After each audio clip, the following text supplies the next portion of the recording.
Ek gaan vanmôre wil ek graag met julle praat oor 'n volgende aktuele boodskap wat tans in die wêreld aangaan.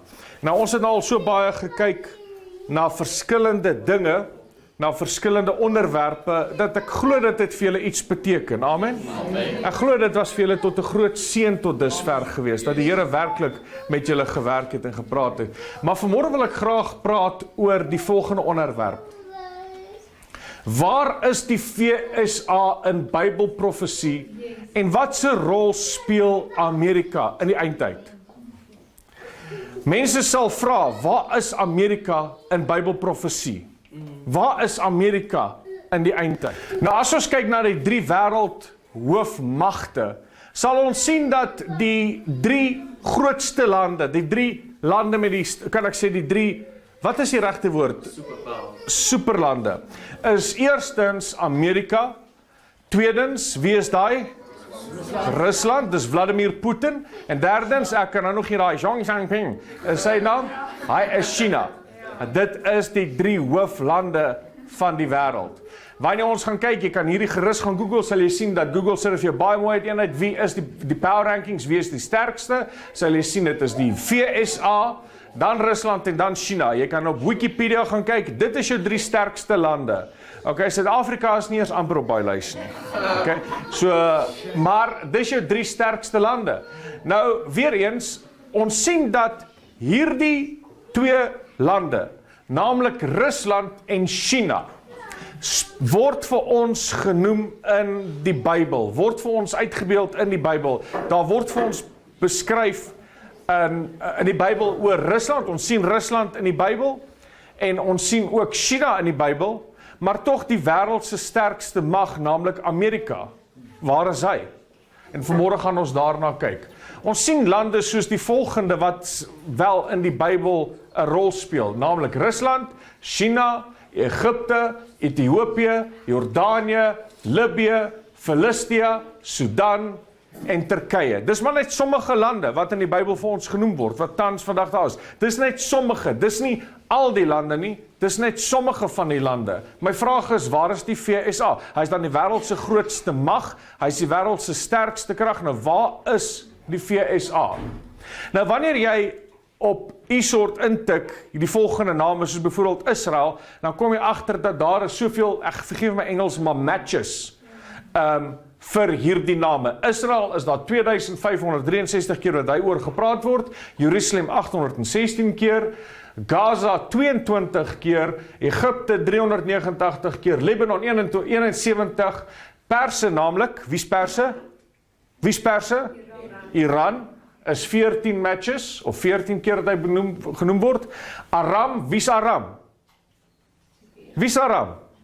Dan is Syrië.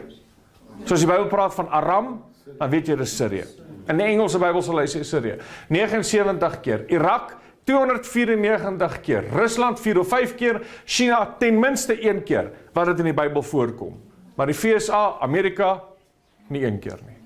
Wel, sommige sê dat Amerika in Bybelprofesie voorkom, en ek gaan vir julle vinnig hulle redenasie gee waar hulle sê dit vandaan kom. 'n Ou soos Jack van Impi sê dit concurs, hy en 'n ander skrywer sê dat jy sal VSA sien in Jeremia 50 en 51 en ook in Openbaring 17 en 19 en hulle toon uit die parallel tussen Amerika en die Babylon. En dan sien ons natuurlik, daar is nog, en hulle gaan aan, hulle sê ook, dit is in Jeremia, in Jesaja 18, hier staan daar is Amerika, die tweede punt wat mense sal sien, en daar is 'n boek daaroor wat mense hier dit aanhaal, maar ook Jack van Impi glo hierdie, as ook baie ander, of sommige ander, dat die punt nommer 2 is, Amerika is die ongenoemde nasie van Jesaja 18, en Jesaja 18 lees as volg, hy sê, nou, dis wat sommige mense sê, waar Amerika is, hulle sê hier, weer die land van die vlerk gegons, wat anderkant die rivierde van Kus lê, wat boodskappers stuur oor die groot waters en skeite van bisies oor die waters, gaan weg, vinnige boodskappers, na die hoog uitgegroeide nasie met die blinkvel, na die wyd en suid gevreesde volk, die nasie gewoond om die gebied te vertrap, wie se land deur riviere deursny word. Nou sommige sê dat hierdie is Amerika. Dis hoe weet hy? Hoe weet mens? Daar's nie duidelike indikasie nie. Hulle sê die vlerkegons wys na die bald eagle, maar dis nie genoeg vir my om te sê dit is Amerika nie. Kan dit wees? Ja. Is dit? Ek weet nie. Maar hulle sê dis Amerika daai. Ander sê weer dat dit kom in Jesegiel 38 en hoofstuk 39 voor. En hy lees as volg. Hy praat van Skeba en Deon, wie Saudi-Arabië is. Hy sê, en die koopmans van Tarsus en al sy jong leeu's sal vir jou sê, kom jy om by te maak. Hierdie praat van die oorlog van Gog en Magog. Skeba en Deon, naamlik Saudi-Arabië en Tarsus met al sy jong leeu's gaan vir Gog vra, kom jy om byt te maak? Onthou ons het so 2 naweke terug gepraat oor om byt te maak. Kom jy om te rowe? Nou hulle sê Tarsus en al sy jong leeu's. Daai jong leeu's is Amerika. Dis 'n baie goeie redenasie daai, want in die Bybel lees ons van Tarsus. Jona, toe hy die opdrag gekry het om na Nineve toe te gaan, om daar te gaan bedien, het hy in 'n skei geklim en weggevlug na Tarsus toe. My vraag is, waar is Tarsus? Wel, dit was volgens geskiedenis, was dit 'n jaar langse reis in 'n skip gewees. En wanneer jy in detail gaan, en ek kan nie nou daar in detail gaan nie, maar wanneer jy baie mooi detail doen, sal jy agterkom dat hierdie is glo meeste Brittanje, die UK. En die UK met al sy kolonies, waarvan Amerika een van hulle was. Tarsus naamlik Brittanje en al sy jong leeu's, sy kolonies. Is baie interessant, dit kan wees. So, ons sien dat moontlik, as ek sê nie, dit is so nie, niemand weet verseker nie, maar dis 'n baie sterk redenasie daarvoor, dat Tarsus was Brittanje gewees, was die UK gewees, dis waartoe Jona gevlug het, en daar's baie redenasies daaroor, wat mense gee en sovoorts, maar al sy jong leeu's, met ander woorde, dit wat hy afgestig het, soos Australië, Amerika, en daar's nog baie ander, nie waar nie. Nou mense sê dis waar Amerika voorkom, maar is dit so, ons sal nie weet nie. Die vraag is weer eens, waar is Amerika in die eindtyd profesie? Nou, ek gaan vanmôre vir julle dinge wys dat julle gaan skok, julle maar deursit en luister, al raak julle naar en gaan te kere, maar ons gaan deur hierdie goed werk. Nou, Amerika se ondergang gaan plaasvind. Hy moet verdwyn as die wêreld se groot leier, om die anti-kris en sy ryk op die toneel te laat verskyn. Want op hierdie stadium tree Amerika as 'n tipe van 'n barrier in. 'n Barrier dat die anti-kris nie kan opstaan nie. Nou, al wat Amerika weerhou van 'n totale ineenstorting is die liggaam van Christus in Amerika. Jesus sê, wanneer ons is die sout van die aarde, en ons weet dat wanneer die sout weggeneem word, wat gebeur as jy 'n vel byvoorbeeld nie sout gooi nie? Wat gebeur met daai vel? Hy vrot. En Amerika, weet ons, is nou op hierdie stadium is hulle is siek, maar hulle is aan die gang, maar is gevolg van die liggaam van Christus daar. Amen. Baie interessant, né? So moenie dink jy maak nie 'n verskil waar jy kom nie. As jy weergebore is, God sal ander ouens seën omdat jy daar is. Amen. God sal ander plekke genade gee omdat jy daar is. Amen. Gaan lees jou Bybel met Josef ensovoorts. Nou, kyk 'n bietjie wat sê Spreuke 14 vers 34. Geregtigheid verhoog 'n volk, maar die sonde is 'n skandvlek vir die nasie. Amerika se verwoesting, hoor nou baie mooi wat ek sê, Amerika se verwoesting, dit kom, verseker, maar Amerika se verwoesting gaan nie van buitekant af kom nie, want hy is die wêreld se sterkste mag, hy het die sterkste artillerie, weermag, tegnologie ensovoorts. Het sal nie van buitekant af kom nie, dit gaan van binnekant af kom. Net soos hierdie gebou geval het, daar was nie missiele op hom afgeskiet en so aan nie. Hy het, kan ek in Engels sê, hy het geïmplode. Amerika gaan implode. Dit wat binnekant hom is, gaan hom tot 'n val bring. En ons gaan vanmôre 'n bietjie daaroor praat. Nou daar is 'n lering wat hulle noem uniformitarianism. Nou dis nou die Engels. Die Afrikaans is 'n bietjie moeiliker om uit te spreek. Nou wat dit beteken is, dit is ook bekend as die leer van eenvormigheid. Is die aanname dat dieselfde natuurlike wette en prosesse wat in ons hedendaagse wetenskaplike waarnemingswerk altyd in die heelal in die verlede so gewerk het en oral in die heelal toegepas het. Met ander woorde, soos dinge is, was dit altyd gewees, en dit sal ook vir altyd so wees. Met ander woorde, mense dink, ek en jy dink, julle wat miskien nie is wat 70 of 50 is, of wat ook al, jy, in jou hele leeftyd, dink jy dis hoe die wêreld nog altyd was. Want jy leef daai tyd, en jy dink, dinge gaan, maar, nou, dis 'n lering. Mense dink net, ag nee, dinge gaan maar net aan. Niks gaan bad gebeur nie, niks gaan anders te wees nie, maar daar is siklusse, ek gaan nog praat oor, siklusse, profetiese siklusse en strawwe ensovoorts. Nou, hoor nou 'n bietjie wat sê Prediker 1 vers 9, ek's mal oor hierdie vers gedeelte, hoor mooi wat sê hy. Prediker 1 vers 9 sê die volgende, hy sê, wat gewees het, dit sal daar weer wees. En wat gebeur het, dit sal weer gebeur. En daar is glad niks niets onder die son nie. Vers 10 sê, is daar iets waarvan 'n mens kan sê, kyk hier, dit is niet. Dit was lankal daar in die ou tyd wat voor ons gewees het. Met ander woorde, alles wat was is, en alles wat is, was en sal weer wees. Dis die siklusse waarvan ons praat, waaroor ons baie duidelik, weet jy dat daar's opgrawings en dink maar ek is mal, gaan doen julle eie ondersoek en navorsing, maar besef jy dat selfs in die piramied van Giza, wat niemand weet hoe hy daar ontstaan nie. Julle weet die Egiptiese piramied van Giza, ek is baie geïnteresseerd in die piramides, maar niemand weet hoe hy ontstaan nie, dis baie interessant, kyk, niemand kan daai ding vandag namaak nie, met al ons tegnologie, met alles wat ons het, kan niemand vandag daai piramide bou nie. Glo my, ek het baie ondersoek oor die piramides gedoen, niemand kan dit namaak nie, daar's nie een masjien op hierdie aarde wat 'n 100 ton blok kan optel, 100 meter in die lug nie, daar is nie so iets nie.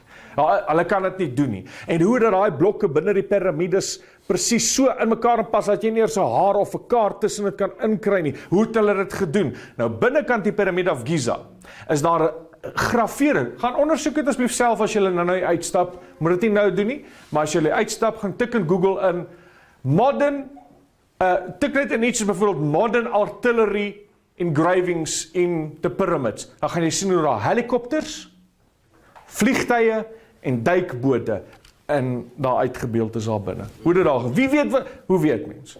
Weet jy dat daar was vliegtuie, en gaan doen selfondersoek, daar was vliegtuie wat opgegrawe was, wat lang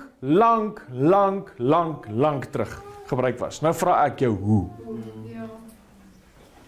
Dis interessant, ons kan 'n bietjie een keer daaroor kom praat. Maar die woord sê, daar is niks onder die son nie. Nou jy sal baie keer hoor, mense sal 'n spreekwoord sê, history will repeat itself unless we learn from it. Eintlik haal hulle die skrif aan. Amen. Is hierdie vir julle sover interessant? Yes. Okay. Nou, die Septuagint sê maar net weer eens, dat alles wat was is, en wat is, sal weer wees. Nou, Rome se val, iets wat ons moet leer, hoekom het ek dit aangehaal? Kom ons leer 'n bietjie uit Rome uit. Wie van julle het al gehoor van Rome? Okay? Rome was die wêreld se grootste en sterkste mag gewees. Die gladiators, onthou julle dit? Die gladiators en wara. Rome se val. My vraag is, wat het Rome tot 'n val gebring? Kom ons kyk 'n bietjie hierna. Wat het Rome tot 'n val gebring? Eerstens, massa-immigrasie. Gaan doen self julle ondersoek. Massa-immigrasie. Rome het gevorderde weermagte oorwin. Maar as gevolg van massa-immigrasie, kleiner groepe wat hulle toegelaat het om in hulle land in te kom, het kleiner weermagte soos die barbarians. Het jy al gehoor van die barbarians? Die barbarians, dit was 'n groep, ek sê nie barbare, ek sê hulle groep. Barbare, hulle oorwin van binne. Amerika, waarmee sit hulle nou? Die grootste ding wat Donald Trump stry is, build that wall. Hoekom? Want daar's massa-immigrasie, en die demokrate, die linkses, of die demokrate, of die liberale, sê, nee, we want open borders, we are a nation, a beacon of light to all the world, they must just come in and be part of us, en Donald Trump sê, nee, ons gaan ons nasie seermaak. Een van die feite is massa-immigrasie. En wat gebeur het is, ek dink ek sal dit nou aanhaal, maar kom ons gaan eers aan. Massa-immigrasie het onder andere, hierdie spesifieke prentjie, het ek gaan spreek oor massa-immigrasie. Dit was een van hulle grootste foute gewees. Wat dink jy gebeur ook in Suid-Afrika? Die ouens stroom, en 'n ou soos Malema, wat 'n communist is, wat 'n socialist is, hy wil graag hê open borders. Hoe draai hoor hoe mense praat van open borders, bly weg van dit af. Dis teen God se woord. Bybel sê God het grense vasgestel. Amen.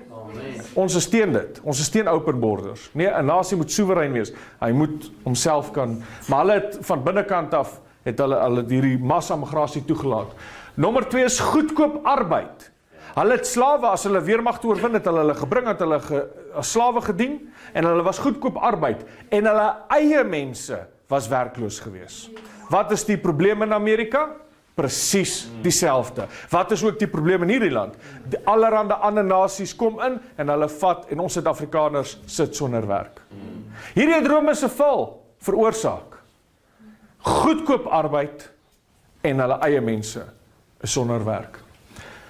Nommer 3, Rome het nou luister, hierdie barbarians, ek weet nie wie van julle het al die fliek gekyk, Gladiator nie, okay, nou Gladiator, sal julle hoor, the barbarians skree daai ou op 'n tyd uit, onthou ek, nou dit is 'n groep wat aangekom en dan het hulle toneel gespeel, en daai Gladiators gebaseer op die waarheid, van hoe Rome gewerk het daai tyd, maar Rome het barbaargroepe opgelei in weermag, vegkuns en strategie.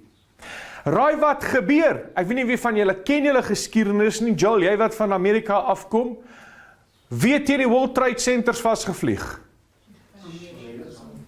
Okay, buitelandse, maar wie was die megamind agter dit? Wie het hom opgelei? Die CIA. Hy is opgelei deur die CIA. Gaan doen selfondersoek.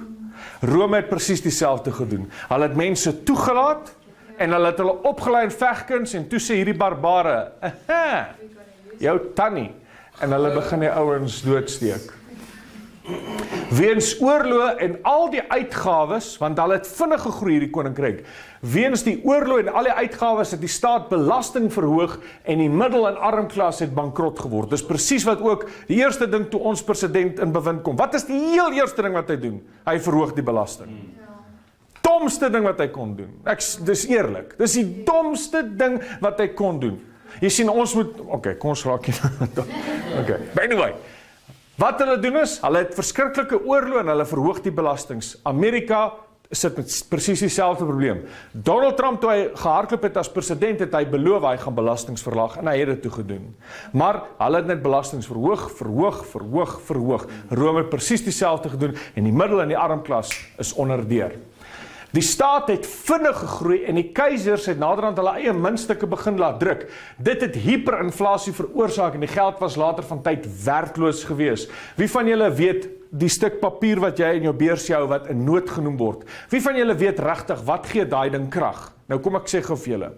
Ek het altyd hierdie vraag vir my pa gevra, toe ek nog nie geweet het nie. Sê ek, pappa, waar hierdie geld, hoe werk dit? En hy het vir my gesê, hy kon nie regtig vir my duidelike antwoord gee nie, en hy het vir my so 'n bietjie verduidelik, maar jy kry 3 geldstelsels, maar kom ons praat net gou oor die 2. Die eerste ene is verteenwoordigende geld. Met ander woorde, die bank het, of die bank het soveel goud, en hulle reik soveel muntstukke of geld uit, gelykstaande aan hulle goud. Suid-Afrika was altyd so gewees, Amerika ook. En ek dink met president Nixon in Amerika, toe verander dit na 'n ander geldeenheid toe, naamlik fiat.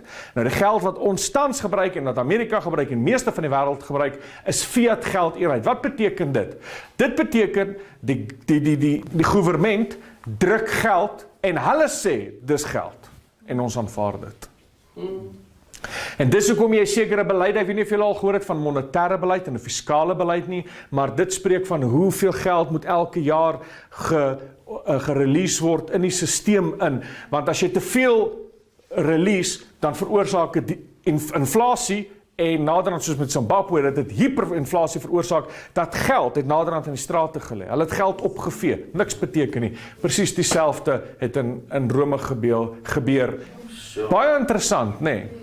So hierdie het Rome se val veroorsaak, maar die laaste punt, is Rome was pervers geweest. Ek wil nie eens vir julle sê wat dit ek alles gaan ondersoek nie. Hulle was pervers geweest. Seksuele perversie wat jy nie oor kan aandink nie. Hulle was super siek geweest. Hulle het nie portrette van blommetjies gehad het in hulle huisang nie. Hulle het portrette van ander goed gehad. Pornografie was op die mure geweest. Dit was hulle manier geweest. En dan het hulle, was daar, ek wil nie in al die goeders ingaan nie, maar dit was vieslik. Hulle kultuur het gegaan oor seksualiteit. Dit is waar het vir hulle gegaan het. En ek kan vir julle dinge sê wat ek nie wil sê nie, want ek kry te skaam om net te dink wat hierdie ons gedoen het. Maar dit het ook hulle 'n val veroorsaak. En hulle was so pervers dat daar word gesê dat selfs die judges, die regters, nadat hulle 'n spraak uitgelewer het, dan het hulle in hulle paleis of waar ook hulle gebly het hulle seentjies reg gehad wat vir hulle gewag het ensovoorts. Baie pervers. Nou, wat baie interessant is, hoor bietjie wat sê Jeremia 18:7. Hy sê, in een oomblik sal ek spreek, God sê, in een oomblik sal ek spreek oor 'n nasie en oor 'n koninkryk om dit uit te ruk en om dit te gooi en te vernietig. God sê, hy het mag om 'n koninkryk uit te ruk, te vernietig of om op te tel. Nou hierdie lys gaan nog baie verder aan. Jy kan dit op Wikipedia gaan kyk. Hierdie is al die dynasties of empires wat al was. Wat is dit in Afrikaans? Die ryke wat al was. Waar is een van hierdie ryke vandag? Hier wys jou wanneer hy geëindig, hoe lank hy bewind was ensovoorts. Jy sien God het mag om oor 'n nasie te spreek wat selfs belovend lyk in een oomblik en dit te vernietig. God kan dit doen. Amen. Weer eens, geregtigheid vir hoë volk, maar die sonde is 'n skandvlek vir die nasie. Hoor gou mooi wat, en hierdie is iets wat ek sê, wat ek glo, en ek het iemand anders nie dit doorsê nie, dis wat ek glo. Amerika is al verby haar tydperk van oordeel. Amerika moes al geoordeel geword het deur die Here. Dit is slegs God se genade dat hy nog nie die land geoordeel het nie. Die Here het 'n stopgap opgerig. Na hierdie tydperk gaan God sy oordeele begin uitgiet oor die land. Ek glo met my hele hart, die Here het vir Donald Trump opgerig as 'n stopgap, dat mense die beleide moet aanvaar wat hy instel. Ek glo met my hele hart, hy is vir 'n tyd lank op, wel die Bybel sê hy is opgerig deur God. Vir 'n tyd lank, net vir 'n tyd, om Amerika 'n keuse te gee wat sy rigting gaan deel. Want Donald Trump is teen abortus, hy is teen gay, hy is teen al hierdie goed, huwelike en allerlei goeters. Maar hulle staan hom te. Ek weet nie of julle Amerika se politiek volg nie, ek volg dit baie nou na, en dis nag daar, dis nag. Maar nadat hierdie man gaan afgaan, ek wil amper sê, hy is 'n stopgap, dan gaan God sy oordeele begin uitgiet, omdat hulle nie wil luister nie. Nou kom ons kyk 'n bietjie na 'n paar baie interessante dinge, en ek gaan net so na 'n paar feite raak. Luister baie mooi wat ek sê, hierdie is net 'n paar feite. Ek kan lank praat, maar ek gaan nie vanweë die tyd, maar ons kan oor baie goed praat. Nommer 1. Ons sien volgens hierdie webtuiste wat hulle gesit het, the temple of Baal coming to New York City will be followed by hundreds more over the world. Kyk gou wat sê die berig. The reproduction of the 50-foot arch that stood at the temple of Baal in Palmyra, Syria, that will be erected in New York City and London next month will be the first of many. As you will see below, it turns out that there are plans to put arches in hundreds more cities all over the globe. Nou dis hoe hy lyk. Hierdie was die ingang na die tempel van Baal. Hoor 'n bietjie wat sê gedeelte van hierdie berig. Unless something dramatically changes at the last minute, this arch is going to be put up in New York City on September 19th, 2016. Unfortunately, most New Yorkers are not going to have any idea what the real story behind this arch really is. I pointed out the similarities between the child sacrifices that would be done to honor Baal in ancient times and what is taking place in America today. This is what Jeremiah 19:4-6 says. Because they have forsaken me and have profaned this place, met ander woorde, hulle het hierdie plek ontheilig, by making offerings in it to other gods, whom neither they, their fathers, nor the kings Judah have known, and have filled this place with the blood of the innocent, and have built the high places of Baal. Het jy al gehoor van die hoë plekke? Hy het die hoogtes afgeskaf ensovoorts. have built the high places of Baal to burn their sons with fire for burnt offering to Baal, which I did not command or decree, nor did it come into my mind.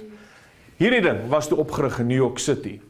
Ons sien 'n bietjie later, hierdie was nou in 2018, staan 'n arch from the Temple of Baal in DC, dis Washington. Coincidence or pagan invitation? Hoor wat sê die berig. The arch has also been displayed at various locations around the world, including New York City, London, and Dubai. However, some are calling the structure the Arch of Baal, saying it is a spiritual significance. Jonathan Kahn, the author of the book The Paradigm, has pointed out that Baal was a god of power, fertility, and child sacrifice, and that New York and Washington, D.C. are the two key cities. Luister baie mooi. Is dit toevallig of is hierdie... Hy het uitgewys dat New York City and Washington DC are the two key cities behind abortion on demand in America. Baal is mentioned more times in the Bible than any other false deity. Kahn also points to the reconstructed arch as being a gateway and may have been placed as an open invitation to the entity or other entities associated with the original arch. Is it just coincidence that the Arch of Baal has been erected in Washington, D.C. on the exact, luister nou mooi, on the exact same week that Brett Kavanaugh, ek weet net julle daai storie gevolg nie, Brett Kavanaugh and Christine Blasey Ford testified before Congress.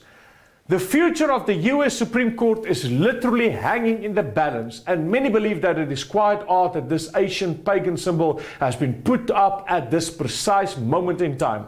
Just 1 day after this arch was put up, Brett Kavanaugh and Christine Blasey Ford testified before Congress, en as jy daai storie gevolg het, dit was nag vir hierdie Kavanaugh gewees. Verskriklik. Perhaps this is all just a giant coincidence, but things of this important usually don't happen by accidents. The elite deeply understands the symbolism that symbols have power. And the fact that the Arch of Baal has been placed directly across from the US Capitol is of highly significance.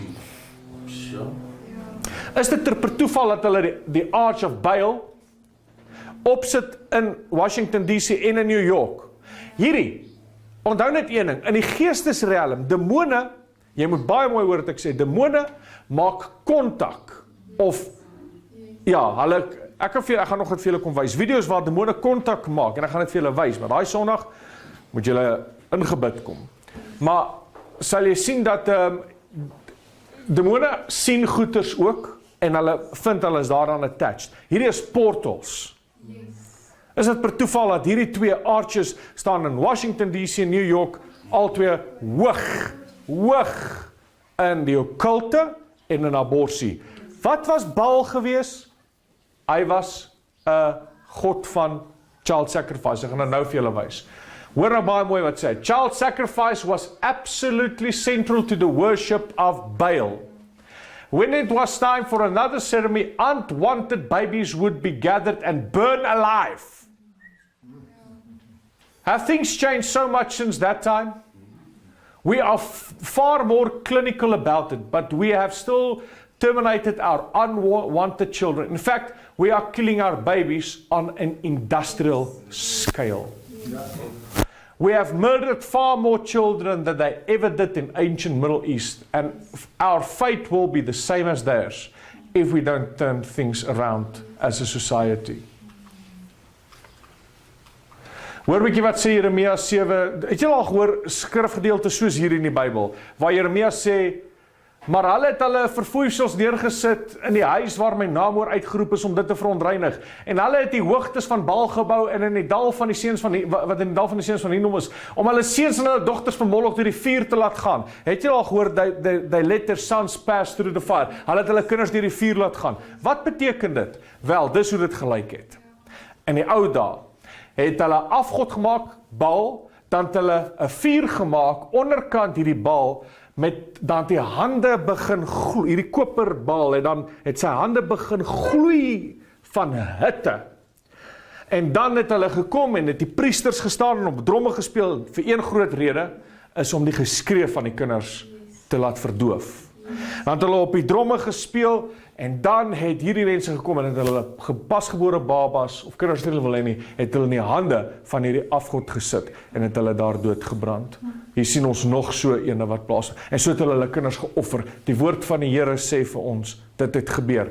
My vraag is, het dit verander? Vandag is die priesters aborsiedokters, en die dromme is hulle instrumente.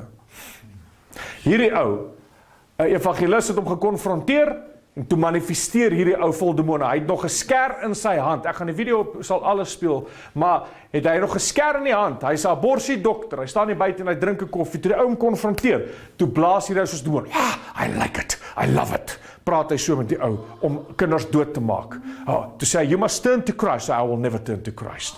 I will never manifesteer die dokter. Ek glo dat dokters wat aborsies doen, is demonies, of oppressed, of wat ook al die geval. Jy kry verskillende vlakke. Ek sê nie possessed nie, maar oppressed verseker. Jy moet demonies wees, om te sê, dis 'n fetus, dis 'n ding. Friends, I pray, sir, you gotta repent, sir. You gotta repent, sir, for murdering babies. Why? Because it's a sin before God. Why? Wow. Stinky breath. Yeah, Why? that's pretty evil of you, sir. Yeah, I am. And I hope and pray that you. Yeah. Well, that's what you do to babies, huh? Yeah, I love it. You love it, huh? Yeah, I do. Okay. I hope that you come to Christ, sir. Oh, I never go to Christ.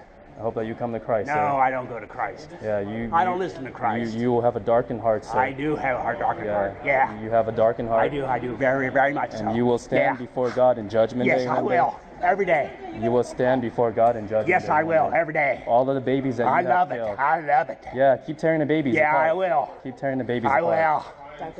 will. Keep tearing the babies apart. Yeah, sir. The babies, their blood screams from the ground. Hoor 'n bietjie wat sê die opskrif. America values, jy kom van Amerika af. America values bald eagle more than unborn children. Weet jy dat as jy net 'n eier van 'n bald eagle, as hulle hom by jou moet kry, dan kan jy al klaar toegesluit word. As jy hom moet vernietig, dan is dit klaar met jou. Dan sluit hulle jou toe. Jy mag nie 'n eier van 'n voël doodmaak of breek nie. Maar maak maar die babas op groot industriële skaal dood, hoor. Hoor 'n bietjie wat sê hierdie een. Hy sê killing dis 'n tweet hierdie. Killing a preborn turtle illegal under federal law. $100,000 fine, 1 year in prison. Kill a preborn human, legal under federal law, funded by the government, applauded as empowering. Stupid!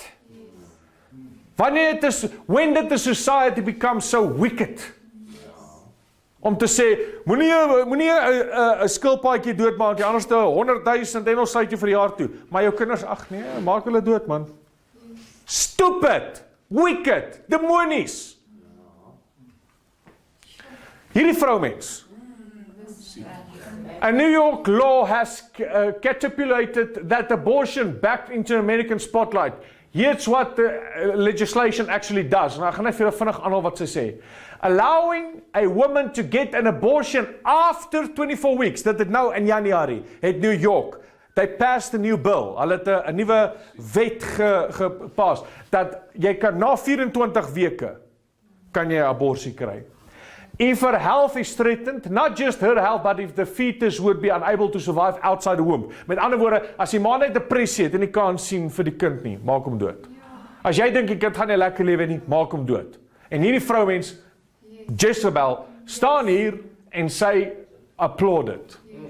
Hillary Clinton, maar anyway, the new law also moved abortion, hoor nou baie mooi, the new law also moves abortion regulations from the state's criminal code to the health code, thereby removing the threat of criminal prosecution for medical professionals who perform the abortion.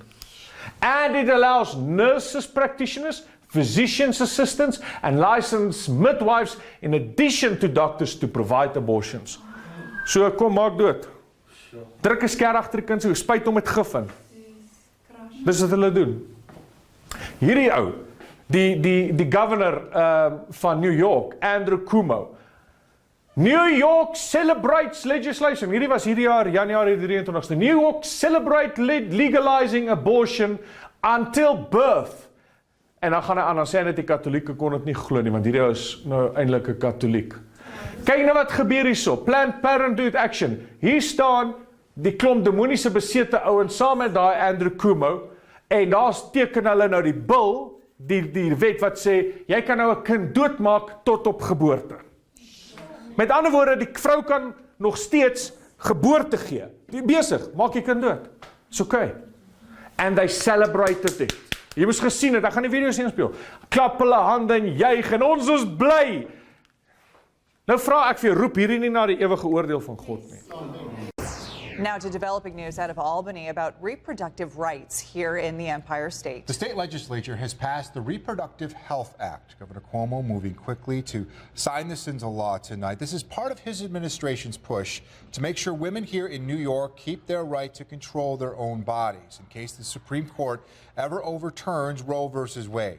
The new law would also allow physician assistants to perform abortions here in New York. We have to go even a step further and do a constitutional amendment so no governor, no legislator, no political swing can ever jeopardize a woman's right to control her own body in this state. To me, it's a sad day. It's not a proud day for me, and I don't think it's a proud day for most conservatives or people who have a pro-life position. Now, opponents predict the new law will lead to more late-term procedures. The Democrat-led Senate and Assembly passed the bill on what coincides with the 46th anniversary of the Roe v. Wade decision. Live action, abortion isn't safe or rare. Nou kyk maar net, hier is maar net om vir jou te wys. Dis so hulle 'n late-term abortion doen. Hulle hou die kop net binnekant hier. Die lyf is al uit. Draai net die kop, hou met in, druk 'n sker agter die kop in en sny die ding, die aardjies en alles af. Ek sê vir jou, hierdie aarde is siek. Sien julle nie ook om te gaan nie? Ek dink daar's iets al soos 80 miljoen, iemand kan my dalk reghou, ek dink is al 80 miljoen aborsies in Amerika alleen. Okay, disgusting. New York not only legalized late-term abortion, but also celebrated like it won the Super Bowl. Kyk wat doen Cuomo. Cuomo sê dit, nou wat gebeur het is, hulle daai aand, toe dit gelegaliseer is in New York, net vir interessantheid, waar staan daai Baal Arch in New York? Waarmee word Baal geassosieer? Kinderoffer. En ander goed. Daai aand, onthou julle die New York, die World Trade Centers al twee het geval, toe bou hulle mos een nuwe een. Wat doen hulle daai aand, toe hulle die wet deur is? Then they lit up the tower. Hulle het, vergeef my Engels, al my studies is in Engels. Hulle het die toring opgelig. Hulle het hom geskyn met so 'n ding. New York Governor Andrew Cuomo lit up the One World Trade Center spire in pink to celebrate his radical expansion of abortion in New York. That's this week's Speak Out segment. On the 46th anniversary of Roe v. Wade, the Supreme Court decision that legalized abortion nationwide, state lawmakers in New York approved a law permitting abortion in the state for any reason until the 24th week of pregnancy and then up until birth to protect, quote, the life and health of the mother. Cuomo applauded the legislation and marked the occasion by lighting the spire of the One World Trade Center pink to celebrate. The fact Governor Cuomo used the One World Trade Center as a symbol of his abortion law is abhorrent. The One World Trade Center commemorates the thousands of lives lost on 9/11. But Cuomo is using the tallest building in the Western Hemisphere to sink to a new low by using it to celebrate the countless number of lives that will be lost to this extreme abortion law. En Donald Trump tweet, julle moet hom op Twitter en op Facebook add, hoor, ek like hierdie ou too much. Nou hoor wat sê hy, Democrats are becoming the party of late-term abortion, high taxes, open borders and crime. En dis die waarheid, want is die demokrate wat gesê het, ons moet dit, en Donald Trump probeer dit keer, maar ongelukkig in Amerika, dit word, ek gaan nie nou in al die detail ingaan nie, maar dit moet deur die House of Representatives en die Senate gaan, en as dit hier gekeer word, kan dit nie deurgaan nie, maar nietemin, so hy kan ook net doen wat hy kan doen. Okay, so maak dit sin vir julle wat aangaan in Amerika.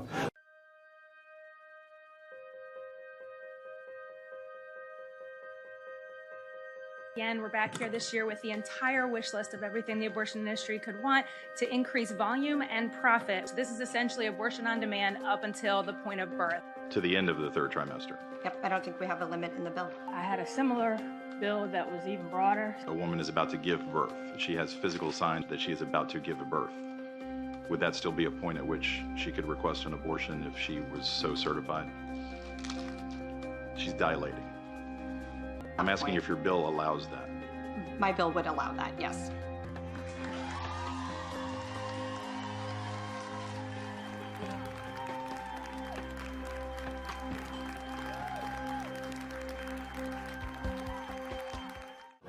En toe's daar nou hierdie governor van, ek dink dis, laat ek net kyk van waar of is hy, ek gaan nou kyk waar is hy, maar hoor nou wat sê. Infanticide governor makes animal cruelty a felony. Northam, dit is hierdie governor van, ek dink dit is Virginia. Ja. Northam has signed legislation making animal cruelty a class 6 felony, punishable by a fine up to $2,500 and a prison sentence up to 5 years. In November, however, hoor nou wat doen hy? He supported a bill that would have allowed abortion through all 9 months of pregnancy and even permitted allowing newborns who survived an abortion to die. Hierdie ouer, ek gaan die video wys, waar hy gesê het, hy wil graag 'n wet inbring, as die kind gebore word, maak hulle die kind rustig, kry hom rustig, en dan moet die dokter met die ma praat wat hulle wil doen, as hulle kind nie wil hê nie, dan spuit hulle die kind en maak hom dood. Mense, kan julle sien wat aangaan? En hierdie goed, jy moet weet, as Amerika hoes, kry die hele wêreld griep. As iets in Amerika gebeur, spoel dit oor. Dit kom hier aan toe. Hierdie is in Amerika. Dis rof, om te dink jy vat 'n sker, die kindjie lê daar, sy duim, sorry kind, draai hom op sy maagie, druk 'n sker agter en sny hom, of hulle spuit hom vol gif en hy brand basies dood. Ek dink jy beter op jou aangesig kom en bid vir Amerika. I would tell you, first thing I would say, this is why decisions such as this should be made by providers, physicians, and the mothers and fathers that are involved.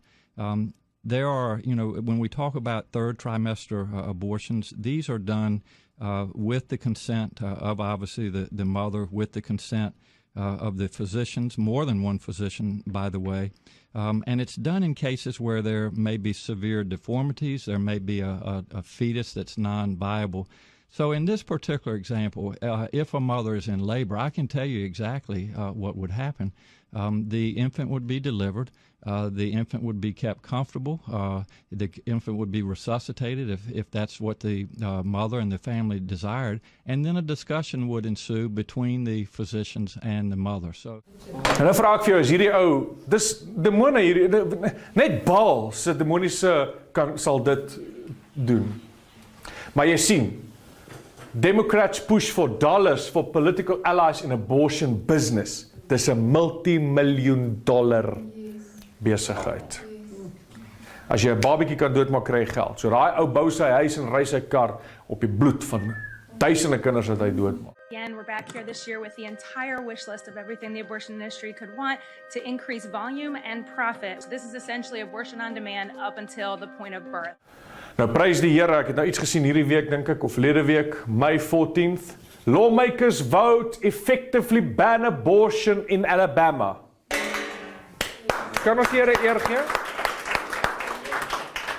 Montgomery, Alabama. The Alabama Senate approved a measure on Tuesday that would outlaw almost all abortions in the state.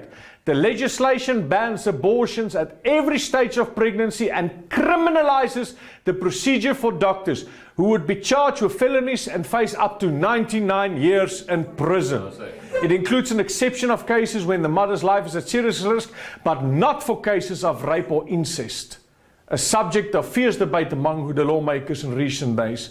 So, hulle sê, selfs al is die ma verkrag, of al is daar incest, met ander woorde, 'n pa het nou die dogter verkrag en daar's nou 'n kind, jy het nie reg om 'n kind dood te maak nie. Die kind kan nie suffer vir wat die ouers gedoen het nie.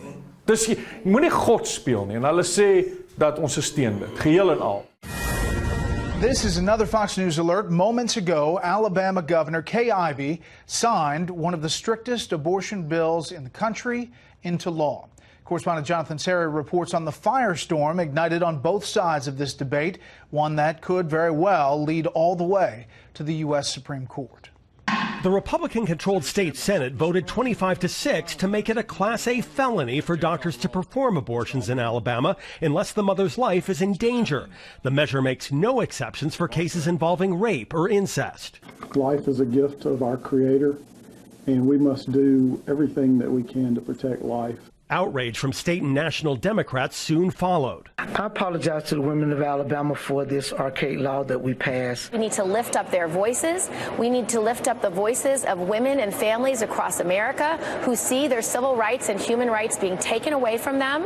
Democratic presidential candidate Kirsten Gillibrand plans to speak tomorrow at a women's rally in Georgia, where Republican Governor Brian Kemp signed a similar bill last week. The Georgia law has sparked calls for a boycott by the state's $2 billion film industry that supports nearly 1 million jobs. Actress and activist Alyssa Milano called for a national sex strike, tweeting, "Until women have legal control over their own bodies, we just cannot risk pregnancy. Join me by not having sex until we get bodily autonomy back." The debate over Alabama's bill has been fierce. Last week, the gloves were off when a shouting match on the Senate floor delayed a vote. The legislation will likely face an immediate legal challenge.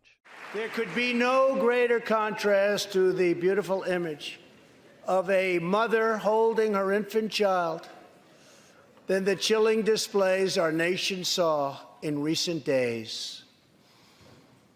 Lawmakers in New York cheered with delight upon the passage of legislation that would allow a baby to be ripped from the mother's womb moments from birth. These are living, feeling, beautiful babies who will never get the chance to share their love and their dreams with the world. And then we had the case of the governor of Virginia, where he stated he would execute a baby after birth. To defend the dignity of every person, I am asking Congress to pass legislation to prohibit the late-term abortion of children who can feel pain in the mother's womb.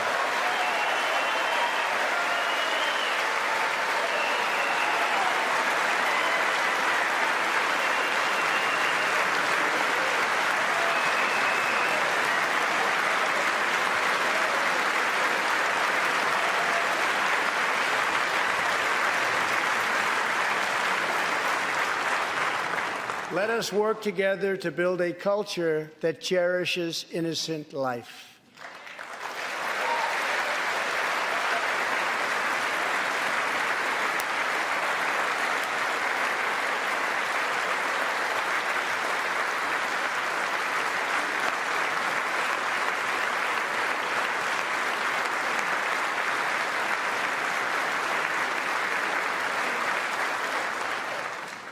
And let us reaffirm a fundamental truth.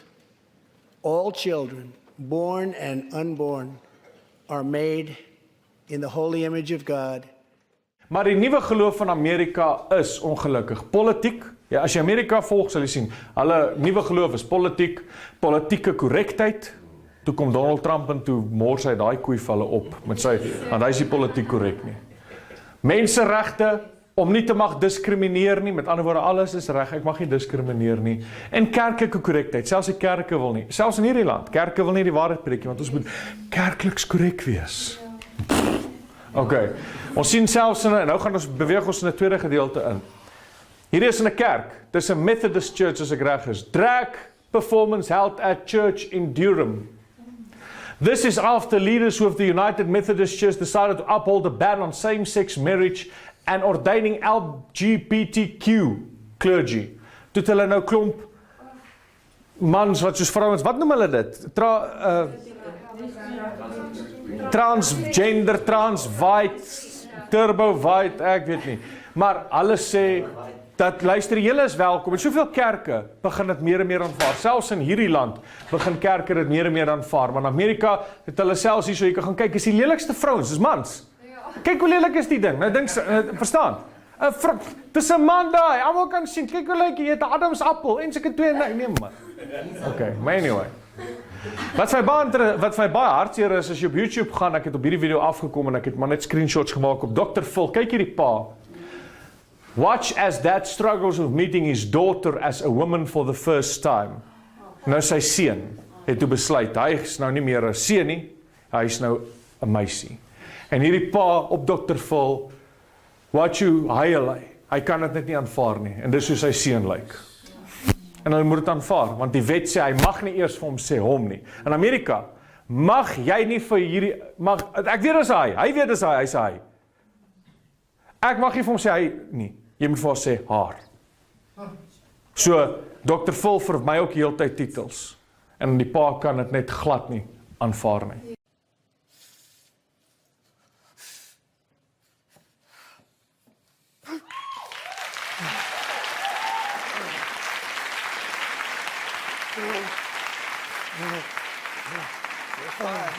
Sit right here.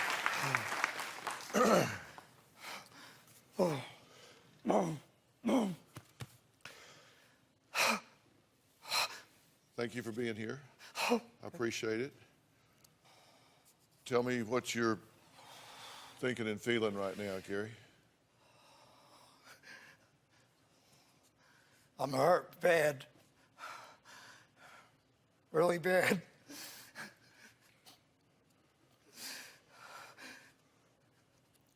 What do you have to say? Why? I was kind of scared, honestly. Just seeing his reaction, how I don't know if it was anger or if it was just upset. What do you want from him? I just want you to understand that this has nothing to do with how you raised me or anything like that, and I just want you to be okay with, I just want you to be okay with me being transgender. Steph, he feels like he's failed as a father. He feels like he let you down. He's gone back to the point of, he says, one time for Halloween. Yeah. Talk about that. All those years invested as this sports legend, to come out transgender is horribly difficult. It is the most difficult thing you can do. I've been overseas, I've flown helicopter missions, surveillance missions, I've been shot, stabbed. Being brave is being yourself, and being transgender is about the bravest thing you can do. Did she deserve the award? Yes. Why are we mainstreaming delusion? It's not delusion. Why would you call it delusion? Because Bruce Caitlyn Jenner, I'll call him Caitlyn Jenner. No, because it's her. You're not being polite to the pronouns. Because disrespectful. Okay, forget about the disrespect. Facts don't care about your feelings. It turns out that every chromosome, every cell in Caitlyn Jenner's body is male, with the exception of some of his sperm cells. It turns out that his brain structure is male. It turns out that he still has all of his male appendages. How he feels on the inside is irrelevant to the question of his biological sex. I don't agree with the chromosomes within our both know nuclei. Yeah, go ahead. Chromosomes don't necessarily mean you're male or female. Gender. With gender identity. Go ahead. No, so especially, but even so, you have a thing like Klinefelter's syndrome. So you don't know what you're talking about. You're not educated on genetics. Would you like to discuss the genetics? Or well, no. no, What no. are your genetics? So I'd stay away from the genetics and back to the brain scans. You cut that out now, or you'll go home in an ambulance. Yeah, that seems mildly inappropriate for a political discussion. No, I know. Well, but wait. To be fair, but to be fair, you're actually being kind of rude. And that's not fair. I'm sorry, it's not rude to say that someone who is biologically a male is a male. Someone who is biologically male is a male. But Mr. Shapiro, you knew very well that saying that to Zoe would be egregiously insulting. Maar selfs in Amerika, waar ek weet nie of julle gehoor het van die genders nie, hulle sê dat mens mag nie meer sê 'n meisie en 'n seentjie nie. Selfs vir babas, ek sal die video's insit. Hierdie gaan 'n lang DVD wees. Die video's insit van waar hulle sê dat ons mag nie meer Jy moet ook nie 'n baba se doek net ruil nie. Jy moet die kind vir toestemming vra. Ek gaan vir julle die goed wys. Kry die DVD. Maar nie glo nie. Val as jy met die kind, toe vra die ou nog, hoe wys die baba vir jou? Maak hy so of wat ook al? Sê hy nee, jy moet die kind toe en jy moet haar gokkie 'n baba 'n hy of 'n sy noem nie. Los dit die titels, die kind moet self besluit is dit 'n hy of 'n sy. Daar is meer as 2 genders. Nou luister hier. Ek wil sê dat Amerika grootendeels dis sotlikheid wat aangaan, dis 'n verspotting, dis nie almal nie, dank die Here. Maar ek kan vir julle sê of jy 'n mannetjie of 'n wyfie is. Die Here het vir jou teken gegee. As jy wonder of is jy 'n man of 'n vrou. Mense sê I'm trapped in this body. I'm actually a man trapped in this body. Of I'm a woman trapped. Nee, is nie. Die Here het vir jou teken gegee dat jy's 'n man of 'n vrou. Okay, anyway. Figure selfs die details uit. Having a baby used to be a straightforward proposition. You could have a boy or you could have a girl. But now there's a third option. It's called steep civilizational decline. A handful of parents across America are deliberately keeping their children's sex hidden and instead raising so-called babies. The idea is that only the children themselves should be able to decide whether they are boys or girls without any of that pesky biological reality getting in the way.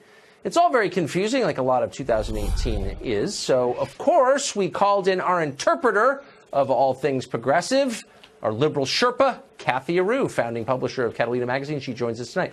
So, Kathy, goes without saying you're for this, of course. Yep. But doesn't this mean if you're going to raise a baby, how would you be able to change your child's diaper? Because the second you change the diaper, of course, you'd no longer be able to pretend that there was a question about whether this was a boy or a girl. You would know. Well, it's not about pretending. The parent definitely knows the gender. It's about not necessarily labeling the baby. It's about allowing the baby to decide what gender that baby wants to be when that baby can decide, which is around 4 years old.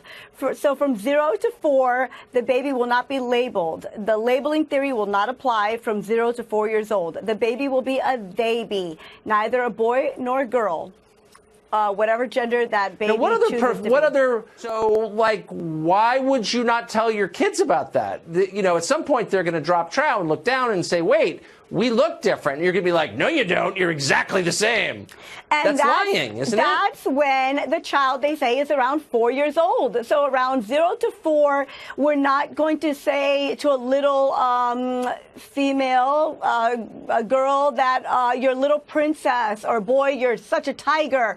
The labels are gone. You're not going to put that outside influence on a child. You're just going to be neutral. Everything's going to be neutral. The outside influence of biological reality.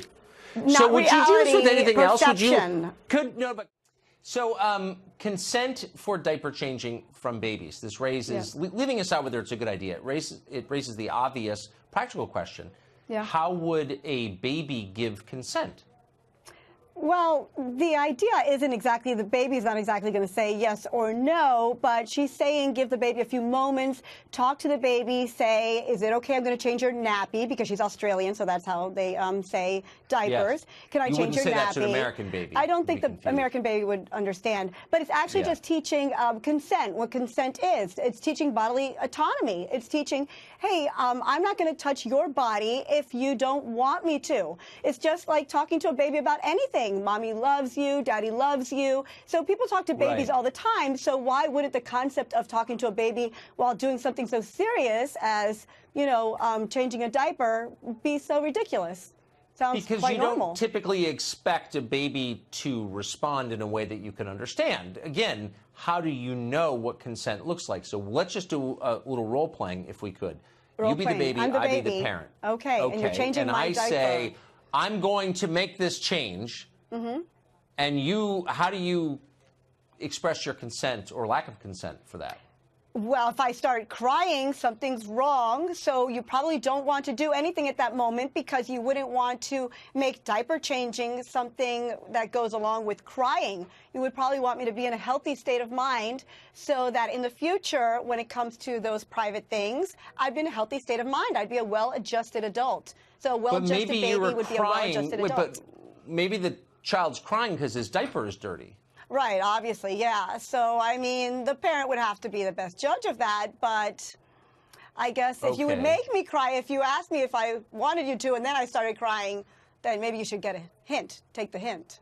Would it be like an eye gesture? Like, I mean, you're a mom. Do your kids, I mean, can you read their facial expressions? And no, babies they're not super great at understanding English in my experience of having a number of them. But this is how they learn maybe English. other babies are more intelligent than mine were. But what if the child keeps saying no, like over a period of weeks? And you keep going in there, I'd really like to change the diaper, but the child refuses to give me consent. At some point, that becomes neglect, right? And also nasty. I think it's the concept of teaching the consent, talking about it. During that moment, so many parents do not discuss it, and the babies grow up, and in the English language, they're not even used to talking about those things. Daar's nie meer as 2 details nie. Ag, is nie meer as 2 genders nie. Stem julle saam met dit? Is tyd dat mense hierdie goed preek. Mense sê ek voel soos 'n vrou. Man, kom tot bekering as hulle reg voel. Okay. Hoor wat gebeur. Ek dink hierdie is op TEDx wat hierdie vrou gepraat het. Hoor wat gebeur. Die LGBTQ+, dit was altyd eers LGBT. Onthou julle, LGTB, wat ook al. Nou is dit al LGBTQ. Gaan net aan daai lys. Nou sê hulle, scholars says pedophile. Pedophilia is an unchangeable sexual orientation and should be accepted by society. Amerika. Hulle sê pedofiele. Ek het jare terug gepreek. En niemand het rarig dink ek aggegee wat ek sê nie. Jare terug, toe ek nog so jong, mooi ouetjie was, nê? Toe het ek gepreek, so maar ou. Het ek gepreek dat as jy sê homoseksualiteit is reg, moet jy daai banner afhaal en jy moet dan kans gee vir almal. Dan moet jy ook sê pedofilia is reg, seks saam met diere is reg en. Want waar stop jy? Wie's nou die judge? Verstaan jy? As jy God in die prentjie het al, en dis presies wat ek gesê het gebeur nou. Hulle sê pedophilia must be accepted. Hierdie ou sê I'm part of a society that's most hated, but we want into the LGBTQ movement. Ons is pedofiele, dis wie ons is so gemaak. Met ander woorde, ons Peter, julle verstaan die hele detail, en ons moet in die ding ingaan. En hulle gaan dit reg kry, hoor wat ek julle sê. Want hulle het they open this can of worms, en hulle gaan moet deurvoer. Daai lys gaan naderhand so lank word. Selfs die gay star support, hierdie is ook 'n website wat hulle sê, hierdie is hulle noem hulle self MAPS, minor attracted persons. They are attracted to minor persons. Okay, dis nou hulle vlag hierdie. Onthou jy nou die homoseksuele het hulle eie vlag gehad. Hulle het hulle eie vlag gehad. En nou sê die pedofiele, ons soek ook ons eie vlag. En daar's hulle vlag. Nou ek sê nou vir jou, as daar 'n pedofiel na by my kinders kom, het ek vir jou een ding, ek sê vir jou, ek aanvaar nie dit nie. Amen. En is tyd dat jy as kerk begin jou stem. Jy as individu jou stem begin verhef. Het julle gesien wat nou in Suid-Afrika toe kom volgende jaar? Waar kinders geleer word vanaf graad 4. Het julle dit gesien? Ek vra net, wat gaan julle om te doen? Ek weet wat ek gaan doen. Wat gaan julle doen? Waar hulle leer masturbasie en al daai goeders vir kinders in die skool. Dit gaan skoolkurrikulum wees. Ek sê nou vir jou oor my dooie liggaam. Amen. Al moet ek 'n protes gaan hou daar, al doen ons wat, ons sal dit nie toelaat nie. Ek moenie hier sit en sê ja, en as ek sê kom ons gaan dan nee, ek wil nie gaan nie. Jy moet gaan. Amen. Pedophiles put themselves under the LGBT en dis eintlik nou Q+ umbrella en rebranding effort. Sien jy hoekom hulle in die pedofiele? En ons almal moet dit net aanvaar. Most of us feel discomfort when we think about pedophiles. But just like pedophiles, we are not responsible for our feelings. We do not choose them. But we are responsible for our actions. And we must make a decision. It is in our responsibility to reflect and to overcome our negative feelings about pedophiles and to treat them with the same respect we treat other people with. We should accept that pedophiles are people who have not chosen their sexuality and who, unlike most of us, will never be able to live it out freely if they want to lead an upright life. We should accept that pedophilia is a sexual preference. Yes, from an emotional point of view, I can kind of understand that you would want to eliminate these people from society. However, it doesn't make sense. And that's because we're talking about biology. We're talking about a sexual orientation, something that we simply cannot change. And on top of that, every day, new people are born with the same difficulty. I am part of one of the most hated groups of society. No question about it. We are the scapegoats du jour. If you look at history, there's always one minority that seems to be the one that everybody kind of persecutes, and I think we're it. I'm campaigning for better treatment of, a lot of people think that if you're attracted to kids that you have some kind of like unusual degree of urge to go out and, attack kids, and it's not like that. Most people, when they see somebody they're attracted to, do they automatically think, oh, I want to jump on them and have sex with them? So it's the same with us. It's just, we just happen to be attracted to kids. What age groups are you attracted to? I would say it probably starts about 3, 4 years old, and then goes up into early 20s, late teens, early 20s, and it kind of peaks at about like 9, 10 years old. I have a pretty healthy imagination. I think it helps me to process my sexuality in healthy ways that don't involve any real children. A lot of my fantasies actually revolve around kids who are more powerful than I am. Is this idea of super-powered kids, who are able to consent, because they're just super smart, or they could just crush me, if I hurt them. My family recognizes that I'm doing something important, that I'm kind of a pioneer. That I'm out here doing something that really needs to be done, and raising awareness and letting people know what people like me deal with and what we struggle with. I'm happier every day, and I feel like I have a purpose now. I am neither proud nor ashamed of being a pedophile. At this point, I just accept it. It's who I am. Okay, now Canada moves to ban Christians, and Canada is a bitter liberale nasie. Canada moves to ban Christians from demonstrating in public under new anti-hate proposal. To Canada, no. Hierdie is Wednesday 24 April. At Canada, they launched a new coin. Het julle dit gesien? Joel, het jy dit gesien? Ek weet meer van jou land as wat ek speel. Maar het hulle 'n coin uitgebring. Maaks 50 years, en dis nou geld. Dis nie 'n coin nie, dis deel van hulle geldeenheid. Is daar 2 mans wat mekaar soen op 'n coin. En dis nou hulle geldeenheid daai. Dis deel van hulle geldeenheid waar hulle sê dat ons aanvaar almal, en dit gaan naderhand gaan hulle seentjie ook daar moet sit. Ek jammer ek sê dit so, maar hulle gaan moet. Want anders hulle het gesê jy mag nie diskrimineer nie. So diskrimineer jy teen die pedofiele. Ek sal hierdie ding vat as hulle my 'n geleentheid gee, ek sal vir hulle vat. Maar Canada launches new coin to mark 50 years of LGBT rights met 2 mans wat mekaar soen. Ek vra vir jou, hoe voel jy binnekant jou as jy dit sien? Die eerste wat ek al gegaan het met soen is, ek het net my pa gesoen. Ek het een keer by 'n kerk gepreek. Nou die woord Paulus sê ons mekaar kus. En die pastoor sê, Pastoor Deon, en hy vat my hand so, en hy kom so, maar hy trek sy lippe so. Ek soos kom hy lippe, en ek soos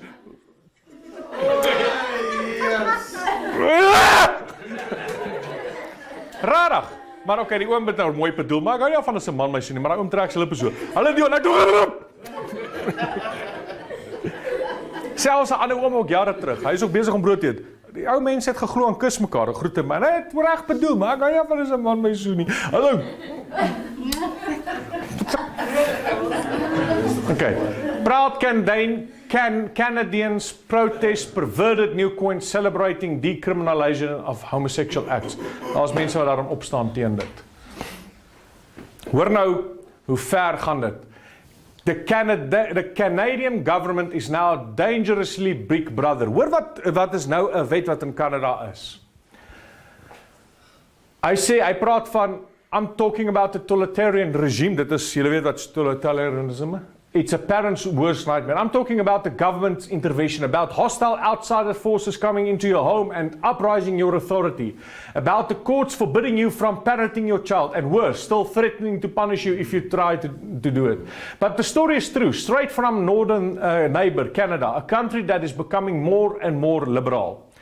As reported by Tyler O'Neill and PJ Media last month, the Supreme Court of British Columbia issued an order that a father referred to by the pseudonym Clark may not refer to his 14-year-old daughter, Maxine, as a girl or by her original name, whether it is public or private. Doing so has been ruled to constitute family violence. Julle kan die berig verder lees. Wat gebeur is, die pa, die 14-jarige dogtertjie is eintlik 'n seentjie, maar hy wil nou is dogtertjie word. Die pa mag nie sê nee nie.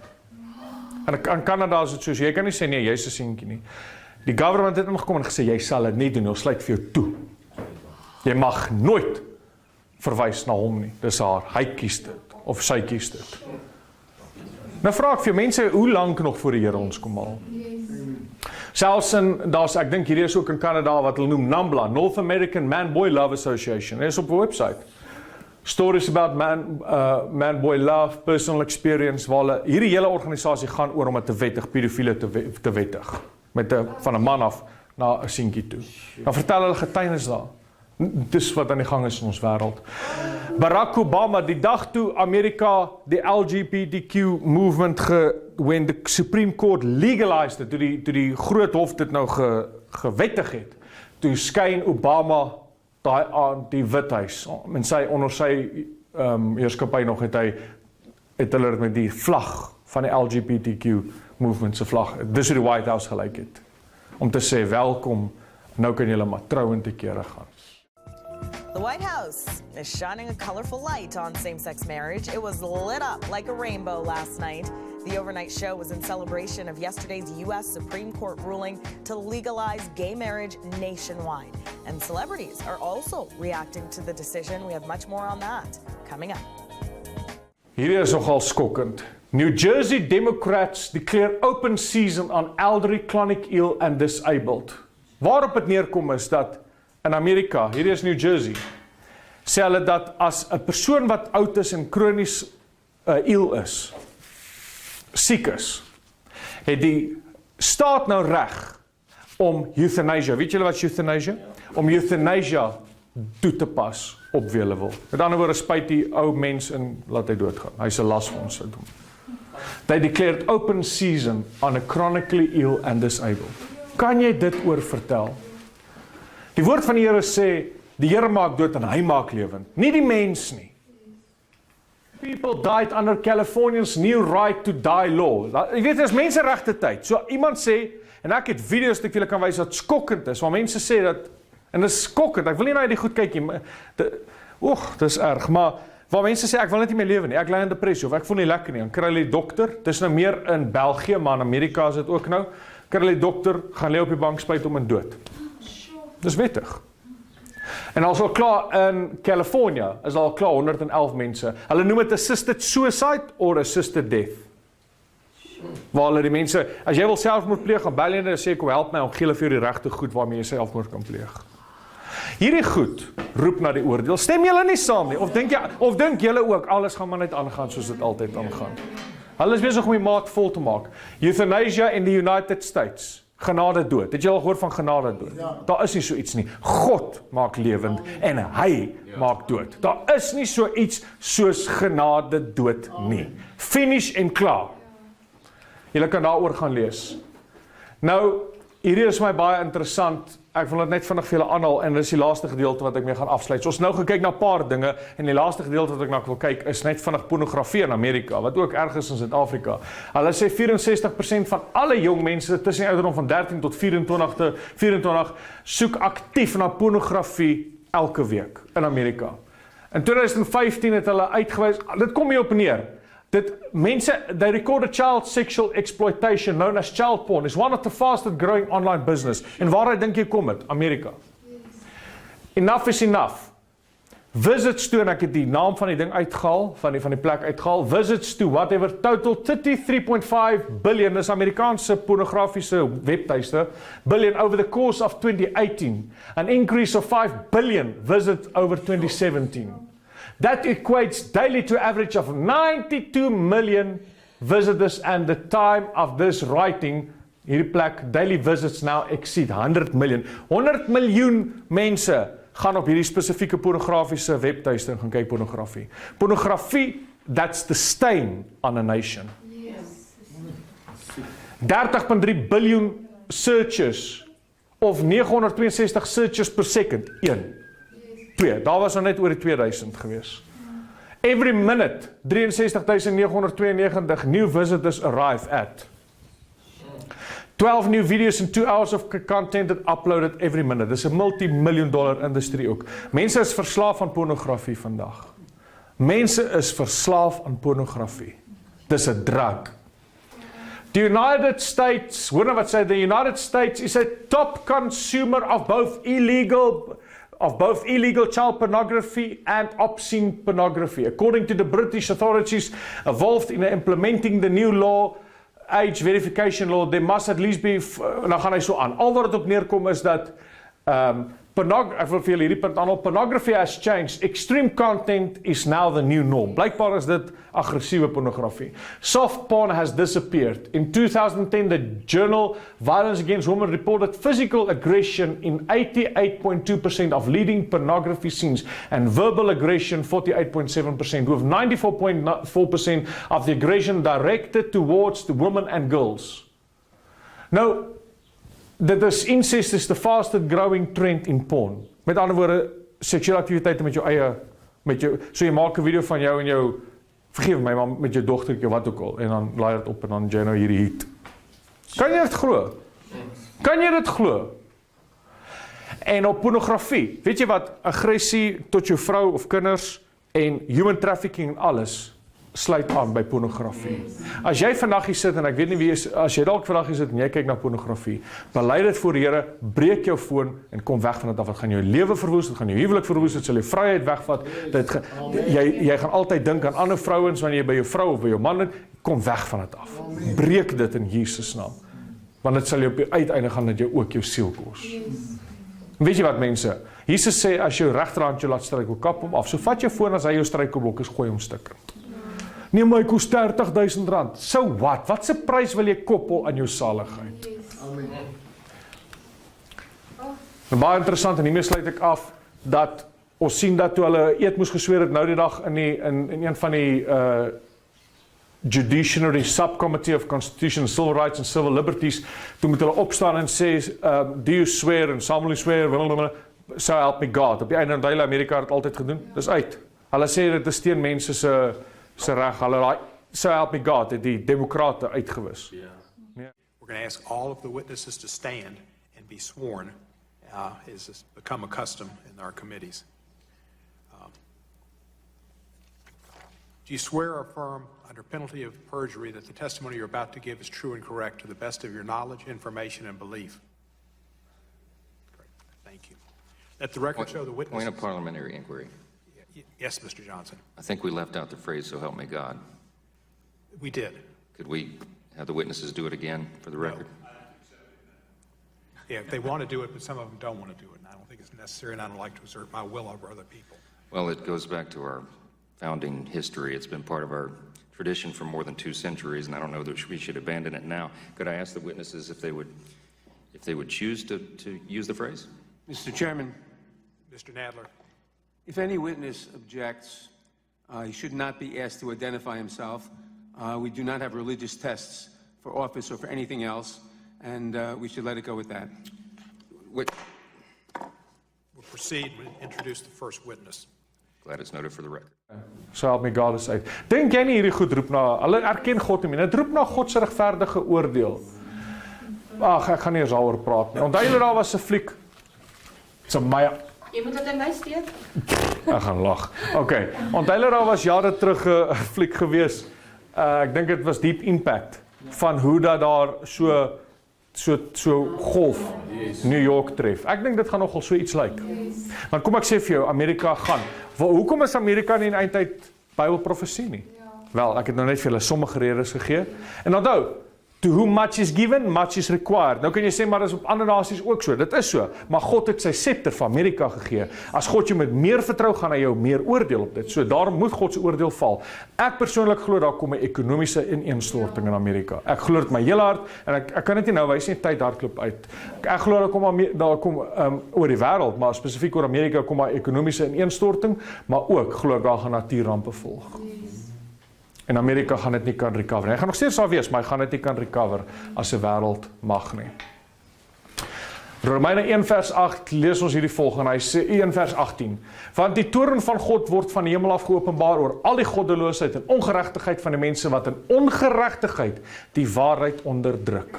Omdat wat van God geken word en hulle geopenbaar is, want God het dit aan hulle geopenbaar. Met ander woorde, Amerika ken God, maar hulle kies om die waarheid te onderdruk. Het julle oë vanmôre 'n bietjie oopgegaan oor hierdie goed? Dis skokkend, né? Maar kom ek sê vir jou, Jesus het gesê, soos dit is in die dae van Noag en Lot, so sal dit wees wanneer ek terugkeer. Ek gaan vir julle ek gaan binnekort praat oor die tekens van die tye, dan sal julle sien wat oor hierdie wêreld aan die gang is. En dit is skokkend. Maar het hierdie boodskap vir julle iets beteken? So hoekom het ek dit vanmôre gedeel, dat julle kan sien hoekom die Amerika nie in Bybelprofesie is nie? En die ander moet vorentoe skuif, want dit is sosialistiese goewermente wat dan natuurlik die anti-kris, die platform vir die anti-kris gaan gee. Amen. Kom ons sluit ons oë. Geliefdes, baie dankie dat u nou net na hierdie boodskap geluister het. En ek glo dat dit vir u werklik waar baie beteken het. Soos wat ons gesê het en ek ook nou weer sê, soos wat die woord van God vir ons leer, dat daar is net een weg tot die Vader, en dit is deur Jesus Christus alleenlik. Daar is geen ander manier nie. Ek gaan jou weer eens vra, jy wat nou na my kyk, as jy nou tot sterwe moet kom, waarheen gaan jy? Dit kan of net die hemel wees, of die hel wees. En as jy Jesus Christus nog nie aanvaar het as jou persoonlike saligmaker, redder en verlosser, en jou bekeer het na hom toe nie, dan wil ek vir u sê, sal jy nooit die poorte van die hemel instap nie. Maar ek kan vandag dit verander, deur om my hart en lewe oor te gee aan die Here Jesus Christus. Daar waar jy nou na my kyk, daar's niks wat jou werklik verhinder om jou 'n oorgawe te maak en jouself oor te gee aan die Here Jesus Christus nie. Ek gaan 'n gebed bid en ek wil vra dat as jy vandag opreg is, jy wil jou hart en lewe vir Jesus Christus gee, jy wil vandag 'n oorgawe maak en die Here leer ken en 'n pad met die Here wil gaan stap, wil ek saam met jou bid. Die woord van die Here sê in Romeine 10 vers 9, as jy met jou mond die Here Jesus Christus bely en met jou hart glo dat God hom uit die dood uit opgewek het, dan sal jy gered word. Ek kan nie dit namens jou bid nie, dis 'n gebed wat jy self moet bid. So ek gaan net 'n gebed bid en die herhaling van hierdie woorde in sigself gaan jou nie red nie, maar dit wat uit jou hart uitkom, waar jy Jesus Christus aanroep as die Here van jou lewe. So ek gaan vir u bid en ek gaan u vra om saam met my 'n gebed te bid en dit uit jou hart uit te bid saam met my, te glo, te vertrou en te weet dat jou redding lê slegs in Jesus Christus van Nasaret. Daar waar jy is, gaan op jou knie of buig net jou hoof en bid hierdie gebed saam met my. Sê, Hemelse Vader, ek erken ek is 'n sondaar op pad hel toe. Ek het 'n redder nodig. En daar is net een. Sy naam is Jesus Christus.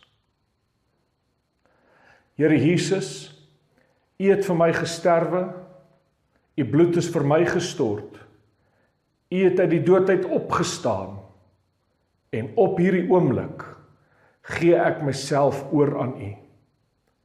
Here Jesus, ek bekeer my na U toe. Was my skoon met die kosbare bloed. Maak my 'n nuwe mens. En vul my met die Heilige Gees. Van vandag af wil ek U dien en volg. Leer my en lei my. En ek erken nou dat ek 'n kind van God deur die kosbare bloed van Jesus Christus van Nasaret. In Jesus naam. Amen. Geliefdes, As jy die gebed gebid het en dis uit jou hart uit, wil ek vir jou sê welkom by die familie van God. Jy het nou net 'n oorgawe gemaak en waar jy die Here Jesus Christus aangeroep het as die Here van jou lewe. Ek wil jou aanmoedig. Sluit by 'n kerk aan wat die woord van God preek, waar daar nie fabels verkondig word nie, maar waar die woord van God gepreek word. Nommer 1, nommer 2 is beweeg tussen geestelike vriende en so aan. En dan nommer 3 is dat gaan na ons webtuiste toe, www.deonallers.co.za. En jy sal gaan sien onder boodskappe is daar 'n boek met die naam, of is daar 'n link, kan ek maar soos die Engels sê, met die naam van Fondasie. Daardie boek is geskryf en hy's gratis aflaaibaar. Hy's geskryf vir nuwe bekeerlinge, maar ook nie net vir nuwe bekeerlinge nie, maar vir mense wat selfs gevorder is in die Here, maar wat graag meer wil leer. Dis 'n 40-dag studiegids wat jou gaan leer, gaan help om te groei in diepte in die woord van God. En ek wil vir jou sê, jou lewe sal nie weer dieselfde wees nie. Dis Bybelstudie daai. So doen 'n 40-dag Bybelstudie saam met my in daai boek en van daar af gaan jy op jou eie aan. Maar gaan download daai boek, hy's gratis beskikbaar, gaan soontoe. En dan wil ek jou ook vra, stuur vir ons 'n SMS of 'n WhatsApp of 'n epos en vertel vir ons van u oorgawe wat u gemaak het en wat u die lewe aan die Here Jesus Christus oorgegee het. Ons wil graag daarvan weet en saam met u bly wees en weet dat die Here seën vir u. Ek wil u ook aanmoedig, ons stuur weekliks WhatsApp preke uit, preke op WhatsApp. As jy hierdie preke wil ontvang, stuur sommer nou dadelik jou naam en nommer na Maritza Allers toe. Dit is by 076-3733-143. Jy moet haar nommer save op jou foon en vra sê Maritza, stuur vir my die preke en sy gaan vir jou elke week wanneer ons preke uitstuur, gaan sy vir jou 'n preke uitstuur, nuwe preke wat uitkom en so voorts. Stuur dit na die nommer toe op die skerm, na die WhatsApp nommer toe en ons gaan vir jou op die lys plaas waar jy dan weekliks preke gaan ontvang. En ook kan jy by ons YouTube kanaal gaan aansluit onder deonallers en gaan kyk, daar is ook oor die 100 preke en boodskappe en musiek en so aan wat ook vir die groot seën gaan wees. Daar staan subscribe, gaan subscribe daar en daar's ook 'n klokkie. Klik op daai klokkie wat u gaan, soos die Engels sê, notify. Dit gaan u in kennis stel wanneer ons nuwe beeldmateriaal op YouTube laai. So gaan sommer nou dadelik doen dit en ek is so opgewonde saam met u. Ek is bly, laat weet vir ons, die Here seën vir u. Amen en amen. Mense, in my hande hou ek vas ons heel nuutste DVD-reeks getiteld Profesie Aktueel. En hierdie DVD-reeks bestaan uit 3 DVD's uit met 3 verskillende onderwerpe wat handel rondom die eindtyd, oor wat tans gebeur in die Midde-Ooste en op ander plekke van die wêreld. As dit kom by die eindtydlering, by die eskatologie. Nou, ek wil vir u sê, ons het al van hierdie uitgestuur, die voice notes en so aan het ons uitgestuur en mense kom terug met verskriklik goeie terugvoer, wat dit vir hulle beteken het, hoe die Here hulle aangeraak het en hoeveel hulle geleer het. Hier is ontsaglik baie lang en deeglike navorsing in agter hierdie preke. En hierdie 3 preke is getiteld in die eerste plek die Golan Hoogtes en wat tans daar gebeur en waaroor gaan die Golan Hoogtes en wat se rol speel die Golan Hoogtes in eindtyd profesie? Die tweede onderwerp is Kores, Trump en die herstel van die 3de tempel, dit wat tans in Israel gebeur. En ek wil vir u sê, met al hierdie preke is daar videomateriaal, daar's uittreksels uit nuus uit ensovoorts. So dis nie net dinge wat ons sê nie, ons wys vir u wat gebeur. Dis ontsaglike diep leringe hierdie. En dan die 3de preek is kernwapens, nuclear weapons, kernwapens in die eindtyd. Nou, ek wil vir u sê, God se woord het dit baie duidelik gemaak al vroeër en die profete het dit geprofeteer dat daar gaan kernwapens gebruik word. Hulle het net nie die woord kernwapens gehad nie, maar hulle het op ander maniere vir ons verduidelik en ons gaan natuurlik in baie diepte en in detail en verduidelik hoe dat kernwapens 'n rol speel in die eindtyd, as ook natuurlik radioaktiewe bestraling ensovoorts. Ek wil vir u sê, jou lewe sal nie weer dieselfde wees nadat jy hierdie DVD's gekyk het en saam met my uit God se woord uit gelees het. En soos wat ek reeds gesê het, dat ons haal ook vir die nuusberig aan, ons wys vir die videomateriaal, ons wys vir die alles is hier op gedokumenteer en dit is baie diep. Nou ek wil vir u opreg vra, ons bediening grootendeels is ons DVD en CD-verkope help ons om aan die gang te bly. En ek is so opreg dankbaar vir elkeen wat hulle harte oopmaak, wat ons ondersteun, maandeliks en so voorts, maar ook vir elkeen wie by ons DVD's aankoop, want ek wil vir u sê, dit help ons ongelooflik baie, en ek weet ook dat jy belê in jou eie geestelike lewe. Nou geliefdes, hierdie DVD-reeks, hierdie 3 DVD-reeks, kan jy vandag bekom vir slegs, hoor nou baie mooi, dis R120 vir die DVD-reeks, maar sit nog R100 by, dan lewer die koerier dit af by jou huis. So met ander woorde, R220 en die koerier lewer dit by jou huis direk af, plus ons gee vir jou 'n gratis sang-CD van 'n ander kunstenaar, mooi gedrukte, kom so van die fabriek af, 'n pragtige sang-CD wat vir die baie gaan beteken, met nog 'n gratis DVD wat ons bysit. So met ander woorde, hierdie hele pakket vir slegs R220 koeriergeld ingesluit. Wil jy asseblief net die woord PA SMS na die nommer op die skerm of dit WhatsApp na die nommer op die skerm en ons gaan vir jou 'n boodskap terugstuur hoe jy te werk gaan en dan kan u dit by ons bestel en die koerier lewer dit direk by die huis af. Ek vra u, maak jy hart op, ondersteun ons indien dit moontlik is en weet dat jy belê in jou eie geestelike lewe en ek weet dat hierdie DVD-reeks gaan jy in jou kerk wys 10-10-1 in jou selgroepe ensovoorts, want dit is baie diep en jy gaan net een keer kyk en verstaan moontlik nie. Jy gaan 'n paar keer daarna moet kyk en ek wil vir julle sê ons gaan aan met hierdie reeks so oor 'n paar maande van nou af is daar weer ander eindtyd dinge waaroor ons gaan praat. Maar vir nou PA na die nommer op die skerm of die WhatsApp nommer op die skerm en ons stuur vir jou boodskap terug. Ek wag vir u. Die Here seën vir u. Amen.